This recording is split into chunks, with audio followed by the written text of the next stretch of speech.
Did you guys know that by becoming a subscriber of the Suzanne Venker Show, you get bonus episodes regarding things like stories about my own marriage, answers to questions about other people's marriages and relationships, and commentary on current events that undermine marriage and the family.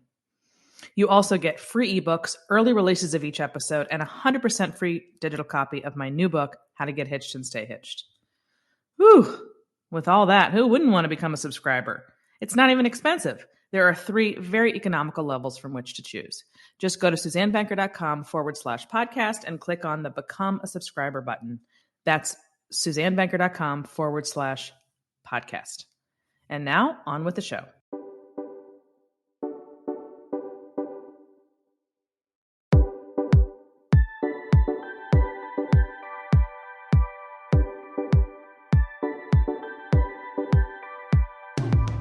From the magnificent Midwest, it's the Suzanne Venker Show, where men and women are equal in value but wildly different by nature.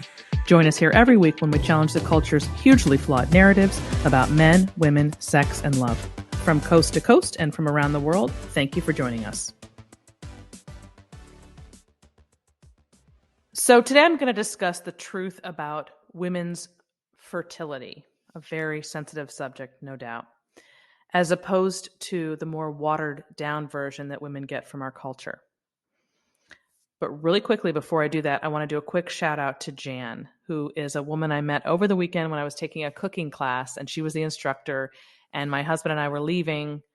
Actually, I was with my son as well. So my husband and my son and I were leaving, and Jan came running out, and I'm like thinking I left something behind or whatever. And she comes out the front door and says, "I just want you to know, I listen to your podcast every week. I never miss one. And I'm in a new relationship and I'm taking all of your advice." So that was really wonderful. And I wanted to take this opportunity, hopefully you're listening, Jan, to say thank you for that. You'd be surprised at how few people take the time, even if they're thinking it, to say something. And it really means a lot to me, and especially because it was in my hometown, because most of the people that I hear from, because this podcast is worldwide, of course, are not from my hometown. So that made it extra fun. So thank you. I'm so glad that you do listen to this podcast and that it is hopefully changing your life for the better. So thanks, Jan. Okay, back to this more somber subject. I have to tell you guys, I'm consistently shocked at the number of millennial women who I meet or hear from via coaching or other ways who have no real comprehension that their biological clock is a thing. They're vaguely aware that it's there, but no one has sat down to explain exactly what this means for them in mapping out a life and in having the family that you want. The number of 35-year-old plus women who think they can just now start the process and have, 2 or 3 or 4 children is mind-blowing. And it makes me so angry because it's not their fault. They have been completely shut out of a conversation that they need about their own bodies in order to create the lives they want, because it is not politically correct to do so. And I find that abominable, just horrifying. And when I talk to these people and I think, what are you doing? I have to remind myself, wait, it's not their fault. And then I ask them straight out, listen, I gotta tell you something. And then I'll tell them what I'm going to talk about in a minute here. And they're like, I have literally never heard this before from anybody. I have no idea what you're talking about. So that's what made me think to do this podcast. Let's just start with the basic reality of starting a family. This is true no matter whether you're younger or older, but clearly it's going to be different in your 20s than in your 30s.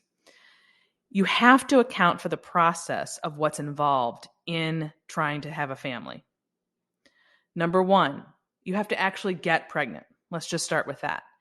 You don't just think about it and then have sex and get pregnant. It just typically does not work that way. I mean, it's an involved process. Anybody who tried to get pregnant at a very specific period of their life, especially if they're older, you know what's involved in actually going through that. And it's not fun. Like having sex for the purpose of creating a baby in any kind of compressed time period because you're getting older and you have to hurry up and do it. That's not fun. I mean, it is not fun. So there's that, and the stress of that, which adding stress to the equation is also really bad for producing a baby.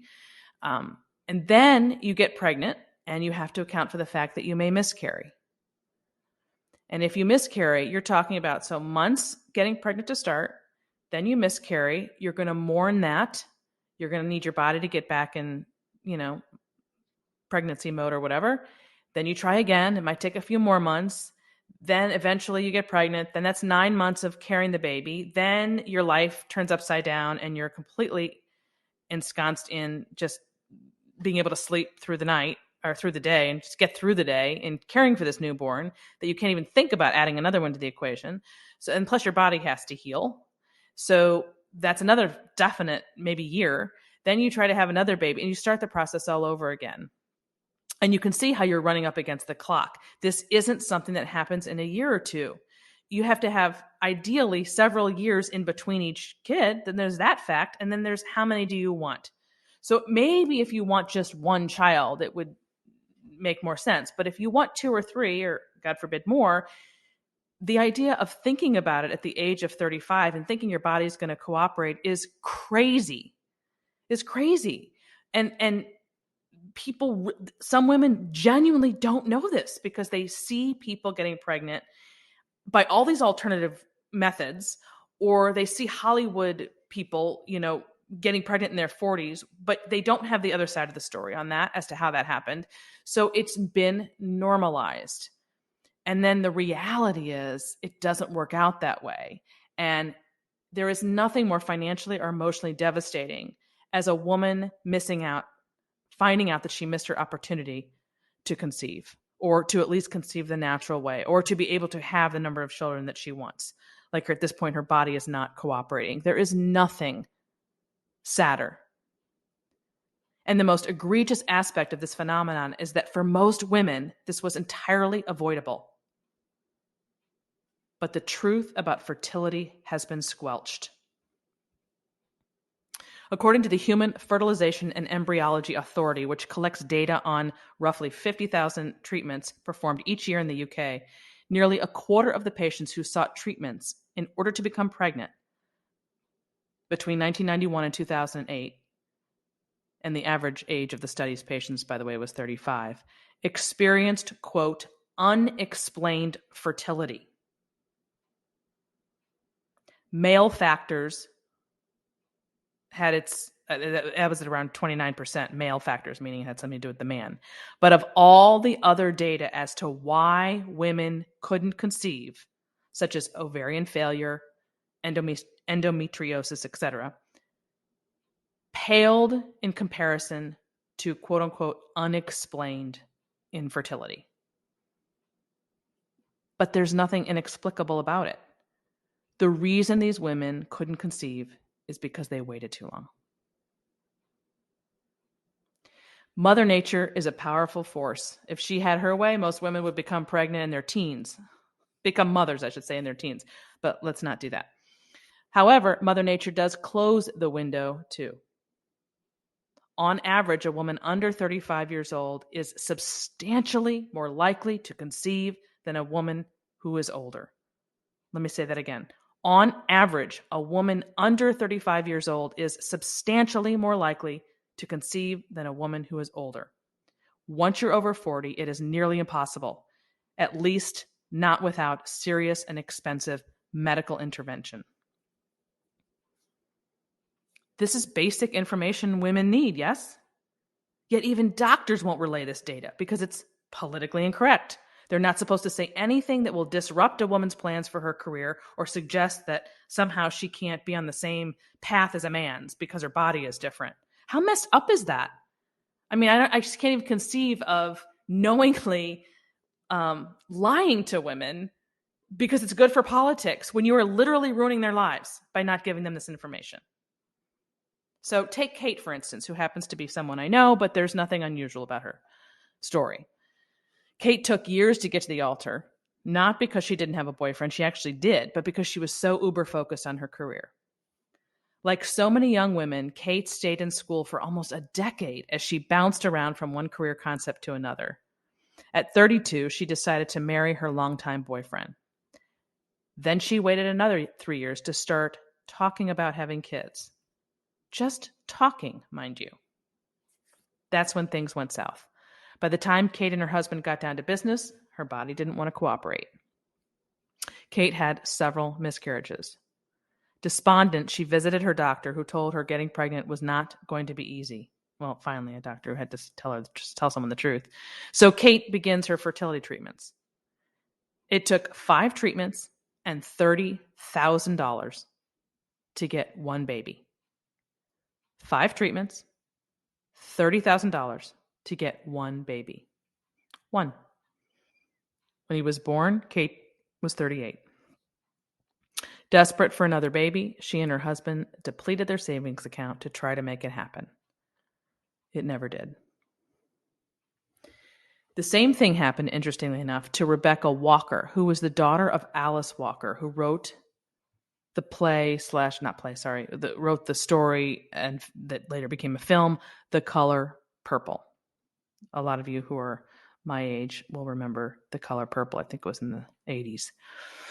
Rebecca, her daughter, wrote a compelling article detailing her very sad feminist upbringing, because her mother was a raging feminist and taught her all kinds of feminist things that ruined her life. So here's a portion of it. As a child, I yearned for a traditional mother. I grew up believing that children are millstones around your neck, and the idea that motherhood can make you happy is a complete fairy tale. When I hit my 20s, I could feel my biological clock ticking, but I felt if I listened to it, I would be betraying my mother and all she had taught me. In fact, having a child has been the most rewarding experience of my life. My only regret is that I discovered the joys of motherhood too late. I have been trying for a second child, but so far with no luck.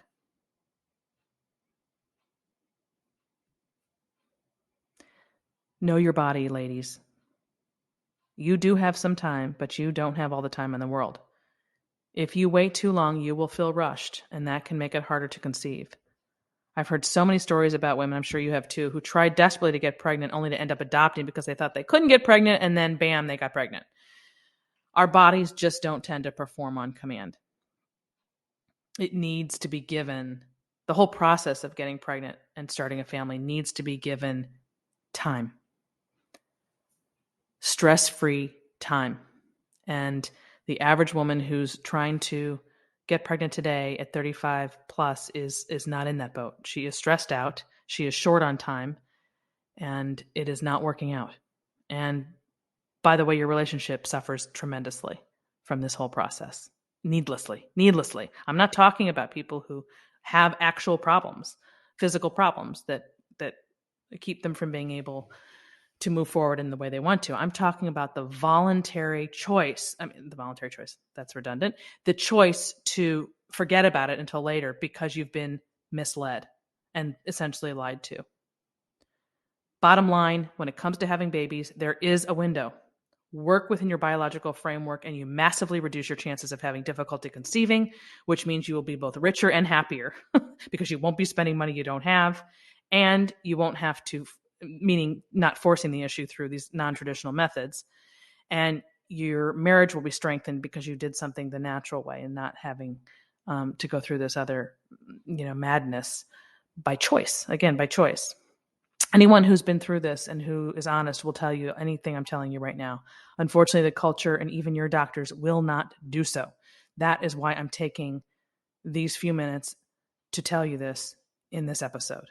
So please pass this particular podcast episode on to any woman you know who you believe needs to hear this, which I imagine is a great many women. And that ends this hour of the Suzanne Venker Show. Before you leave us, I'd appreciate it if you take 1 minute to give us a review at Apple Podcasts or whatever platform you use. If you've done that already, or if you can't leave a review on your podcast player for some reason, please consider sharing the show with a friend or a family member. Word of mouth is the primary way we get the word out about the Suzanne Venker Show. Thanks for listening, everyone. Have a great week.